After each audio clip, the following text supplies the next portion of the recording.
Madam ತುಳಸಿ madam, ನಿಮ್ಮ ಮೊದಲನೇ ಮಗುಗೆ ಎರಡನೇ ಮಗುಗೂ ತುಂಬ ಗ್ಯಾಪ್ ಇದೆ ಅಲ್ಲ ಮೇಡಮ್? ನಂಗೆ ಥೈರಾಯ್ಡ್ ಇದೆ, ಆಗೋದಿಲ್ಲ ಅಂದ್ಕೊಂಡು ನಾವು ಆಪ್ರೇಷನ್ ಮಾಡಿಸ್ಕೊಳ್ಳಿಲ್ಲ, ಬಿಟ್ಬಿಟ್ವಿ. ಅವ್ನು 15 ವರ್ಷ ಆಗಿತ್ತು. ಅವ್ನು 10th ಎಕ್ಸಾಮ್ಗಿನ್ನೂ 6 ತಿಂಗಳಿತ್ತು. ಅವಾಗ ನಂಗೆ ಪ್ರೆಗ್ನೆಂಟ್ ಅಂತ ಗೊತ್ತಾಯಿತು. ನಾನು ಅವನ್ನ ಕೇಳಿದೆ, ಮೇಡಮ್ ಪರ್ಮಿಷನ್ ತೊಗೊಂಡೆ, ನೀನು 10ನೇ ಕ್ಲಾಸ್ ಹೋಗ್ತಾ ಇದೆಯಾ ಮಗನೇ, ಹೊಟ್ಟೆಲಿ ಪಾಪು ಇದೆ, ನಿನಗೆಲ್ಲರೂ ಆಡ್ಕೋತಾರೆ, ಟೀಸ್ ಮಾಡ್ತಾರೆ, ಪಾಪು ಬೇಡ ಅಲ್ವ ಮಗನೇ ಅಂತ. ಇಲ್ಲ, ನಾನು ಯಾರಿಗೂ ಏನು ಎದುರಲ್ಲ, ನನಗೆ ಬೇರೆಯವ್ರ ವಿಷಯ ಬೇಡ, ಕಂಪೇರ್ ಮಾಡೋದನ್ನು ಬಿಡಿ, ನನಗೆ ಪಾಪು ಬೇಕು ಅಂದ. ಅವ್ನು ಬೇಕು ಅಂದಿದ್ದಕ್ಕೆ ಇವನು ಬಂದಿದ್ದು ಮೇಡಮ್. ಅವ್ನು ಬೇಡ ಅಂದಿದ್ರೆ ಇವತ್ತು ಇವನಿಲ್ಲ. ಅವ್ನು ಬೇಕು ಅಂದಿದ್ದಕ್ಕೆ ನನ್ನ ಮಗ ಕಣ್ಮಂದೆ ಇದ್ದಾನೆ, ಅವನಿಲ್ಲ. SLC ನೋಡಿ ಮ್ಯಾಮ್, ಅಷ್ಟು ಧೈರ್ಯ ಇತ್ತು, ನಾನು ಯಾರಿಗೂ ಎದರಲ್ಲ ಅಂತ. ಡಿಗ್ರಿ ಕಾಲೇಜಿಗೆ ಬಂದ್ಮೇಲೆ ಈ ಥರ ನಿಮ್ಮ ಮಾನಸಿಕ ಕುಗ್ಸಿದ್ದಾರೆ ಮ್ಯಾಮ್. ಆಡ್ಕೊಳ್ಳೋರು ಯಾರು ನನಗೆ ಕೊಡೋದಿಲ್ಲ, ಯಾರು ಏನೇ ಅಂದರೂ ನನಗೆ ಗೊತ್ತಿಲ್ಲ. ಪಾಪು ಇದೆ ಅಲ್ಲ, ಪಾಪು ಬೇಕು ಮನೆಗೆ ಅಂತ ಅವ್ನು ಪರ್ಮಿಷನ್ ತೊಗೊಂಡಿದ್ದೀನಿ ಮೇಡಮ್. ಅವನಿಗೆ ತುಂಬ ಇಷ್ಟನಾ ತಮ್ಮ? ತಮ್ಮ ಅಂದರೆ ಇವನಂದ್ರೆ ಅವನಿಗೆ ಪ್ರಾಣ, ಅವನಂದ್ರೆ ಇವನಿಗೆ ಪ್ರಾಣ. ಅವ್ನು ಬಂದ್ಬಿಟ್ರೆ ಅವನ ಜೊತೆಲೇ ಮಲಗಬೇಕು, ಆಮೇಲೆ ಅವ್ನ ತೊಡೆ ಮೇಲೆ ಕೂರಿಸ್ಕೊಂಡು ವರ್ಕ್ ಮಾಡಬೇಕು. ಫೋಟೋ ಇದೆ, ಅದು ನಾನು ತರ್ನಿಲ್ಲ ಮ್ಯಾಮ್. ಇವ್ರು ನಿಜಕ್ಕೂ ಅಷ್ಟು ಯಾವುದೇ ರೀತಿ ಕೂಡ ಇದು ಮಾಡೋಕ್ಕಾಗ ಅದೇ ರೀತಿ ಅವನೇ ಎಲ್ಲ ರೆಡಿ ಮಾಡ್ದ ಮ್ಯಾಮ್. SLC ಅವ್ನ ಮನೆಗೆ ಬಂದರೆ ಮೇಡಮ್ ರಜದಲ್ಲಿ ಅವ್ನ ತೊಡೆ ಮೇಲೆ ಕೂತ್ಕೋಬೇಕು, ಇವನ್ನ ಕೂರಿಸ್ಕೊಂಡೇ ಅವ್ನು ವರ್ಕ್ ಮಾಡಬೇಕು. ಇವನಲ್ಲೇ ಅವನ್ನ ಬಿಟ್ಟು ಅಳ್ಳಾಡ್ತಿರ್ಲಿಲ್ಲ. ಅಂಕಲ್ ಕೂಡ ಹೇಳೋರು, ಬಾರೋ ಅರುಣ್ ಬಿಟ್ಟು ಅವನ್ನ ಬಿಟ್ಟು ಬಾರೋ ಲೆಕ್ಕನ ಈ ಕಡೆ. ಅವ್ರ ಅಣ್ಣನ ತೊಡೆ ಮೇಲೆ ಇರಬೇಕು, ಗೇಮೆಲ್ಲ ಆಡ್ಸೋನು. ತುಂಬ ಅಂದರೆ ತುಂಬ ಇಷ್ಟ ಇಬ್ರಿಗೂ ಅಷ್ಟೇ. ಇವನು ನಮ್ಮ ಅಣ್ಣ ಅಂದರೆ ಪ್ರಾಣ ಅಂತ ಹೇಳ್ಕೊತಾ ಇದ್ದಿದ್ದು. ಅವ್ನು ಬರ್ತಾನೆ ಅಂತ ಗೊತ್ತಾದರೆ ಟೆರೇಸ್ ಮೇಲೆ ಕಾಯ್ತಾ ನಿಂತ್ಕೊಳ್ಳೋನು.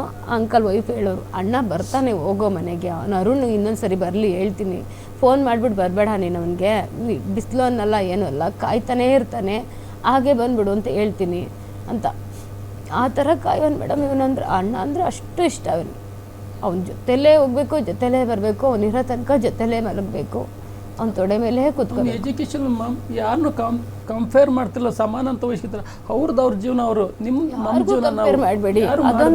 ಅವ್ರ ಹಿಂಗೆ ಇವ್ರ ಹಿಂಗೆ ಅಂತ ನಾವು ಅದು ಹೇಳ್ಕೊಟ್ಟಿಲ್ಲ ಮ್ಯಾಮ್. ಅವ್ನ ಮನ್ಸಾಗೆ ತಾನಾಗೆ ಬಂದಿತ್ತು ಮ್ಯಾಮ್. ಯಾರನ್ನು ಕಂಪೇರ್ ಮಾಡ್ತಿಲ್ಲ, ಯಾವುದು ಕೂಡ ಇದು ಮಾಡ್ತಿಲ್ಲ. ಕೂರಿಸ್ಕೊಟ್ಟು ಓದ್ಕೊಟ್ಟಿಲ್ಲ.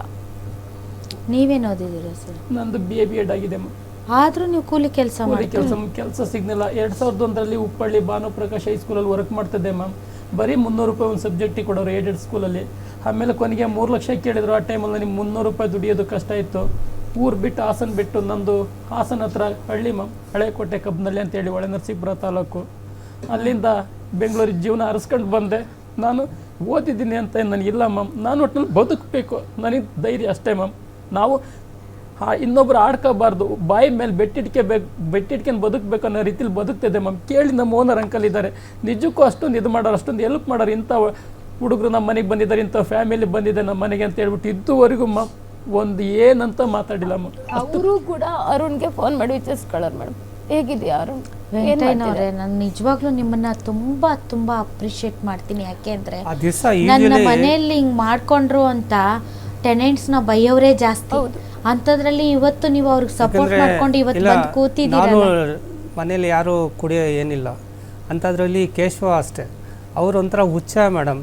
ನೈಟಲ್ಲಿ ಎಷ್ಟು ಗಂಟೆಗೆ ಹೋಗ್ತಾರೆ, ತಿರ್ಗಾ ಅಲ್ಲಿ ಹೋಗ್ಬಿಟ್ಟು ಗೇಟ್ ತೆಗಿಯೋದು ಎಲ್ಲ ನಮ್ಮ CCTV ಕ್ಯಾಮ್ರಾ ಎಲ್ಲ ರೆಕಾರ್ಡಾಗಿ ಆಗ್ತಾಯಿದ್ದು. ಅವರು ಒಂಥರ ಬೇಜಾರಾಗತ್ತೆ, ಒಂಥರ ತುಂಬ ಕಣ್ಣೀರು ಬರುತ್ತೆ ಅವರು ಮಾಡೋ ಕೂಲಿ ಕೆಲಸಕ್ಕೆ ಎಲ್ಲ. ಇದು ಏನೋ ಬೇಜಾರಾಗುತ್ತೆ. ಅದು ಯಾರು ಹೇಳ್ಕೊಳ್ಳಿದ್ರು ಕೂಡ ಒಂದು ಬೇಜಾರು. ಅಷ್ಟು ಓದಿದ್ರು ಕೂಡ ಕೂಲಿ ಕೆಲಸ ಮಾಡ್ತಾಯಿದ್ರು. BA B.Ed ಅಂದರೆ ಸರ್ ನನಗೆ ಹೊಟ್ಟೆ ಉರಿತಾ ಇದೆ ಕೂಲಿ ಕೆಲಸ ಮಗನ ಸಲುವಾಗಿ. 73% ಇತ್ತು ಮ್ಯಾಮ್. 2001ರಲ್ಲಿ ಕಂಪ್ಲೀಟ್ ಆಯ್ತು ನಂದು BA B.Ed.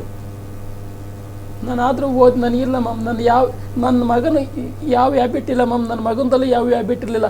ಕೊನೆಗೆ ಇವ್ರು 4 ಜನ ಫ್ರೆಂಡ್ಗಳು ಅಪಪ್ರಚಾರ ಮಾಡೋದ್ರು ಮ್ಯಾಮ್.